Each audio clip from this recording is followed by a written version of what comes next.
जय जगन्नाथ फ्रेंड्स। आज आम कलरा पत्र बरा प्रस्तुत करवा। से कलरा पत्र तोली ताकू धोई एमती सजे देछि सब। देखंतु गोटे पत्र उपरे गोटे पत्र एमती 8-10 टी पत्र को एमती सजे की थाके देछि। एमती गोटी गोटी के रखी देछि काहेकि ना ताकू बुड़े की भाजिया बेटर रे बुड़े की भाजिया को सुविधा हम। देखंतु थाक पर एमती सब गोटे पर गोटे करी 7-8 टी पत्र कि 10 टी आपण जति नहीं पारिबे। ता संगे मु रखी रसुण कटा, पियाज कटा, कंचा लंकार कटा, ता संगे आमे किछि बेसन नहींचे। आपण चाहिए चाउल चूना रे करि परिबे किंतु एटा इंस्टेंट रेडी हे जिवो। से आपड़ चाहिए गचरू बारी तोलिक पत्र आनिले आउ सांगे सांग बेसन रे गोल प्रस्तुत करी आपन करि परिबे। से इंस्टेंट रेडी हबो कलरा पत्र बरा। गोटे कप बेसन नहींची एथिरे आमे टिके हळदी गुंडा पकेबा, किछि लूण पकेबा। आमे एई कंचा लंका कटारू किछि, रसुण कटारू किछि, आउ देखंतु केते सरू सरू मु पियाज काटिची। एमिति पियाज कटा ताकू सब पकई दबा। तापरे एथिरे आपण चाहिए किछि करी पाउडर टिके ऐड करि परिबे। एटा ऑप्शनल, इच्छा हेले पकेबे ना हेले न पकेले भी चलिबो। तापरे आमे एथिरे पानी देई बैटर प्रस्तुत करिबा।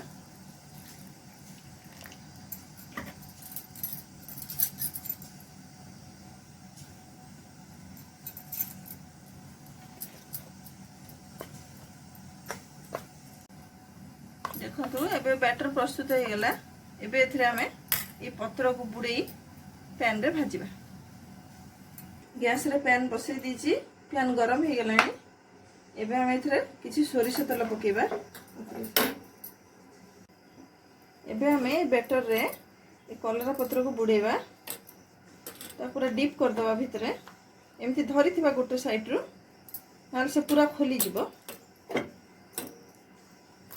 बैटर रे बुड़े ताको आमे पैन रे पकेबा।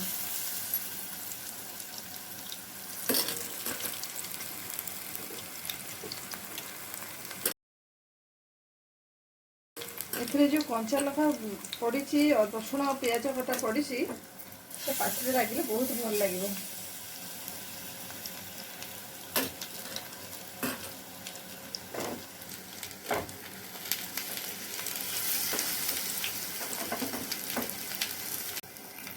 ताको आमे मीडियम फ्लेम रे भाजिबा, उल्टे दबा। ये पखाल संगे बहुत भल लगे, गरम भात संगे भी खाई हम।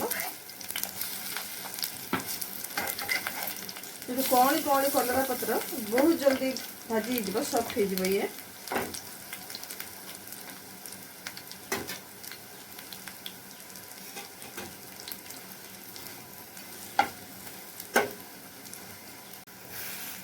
देखो ये प्रस्तुत हो गलानी। केते सुंदर लाल लाल हो जाइए, पूरा मस मस भजा है। गरम गरम खाया को बहुत बढ़िया लगे। पिला माने साधारणतः कलरा खाइबा भल पाती नहीं, ये प्रकार कले पिला माने भी खाईदेबे, किछि जना पड़िबनी। एबे आमे को काढी देबा, हे गलानी। जदि आपको मोर वीडियो भल लगिला ताले वीडियो को लाइक करिवे, चैनल को सब्सक्राइब करिवे एवं आपण सांगसाथी को शेयर करि परिबे। धन्यवाद।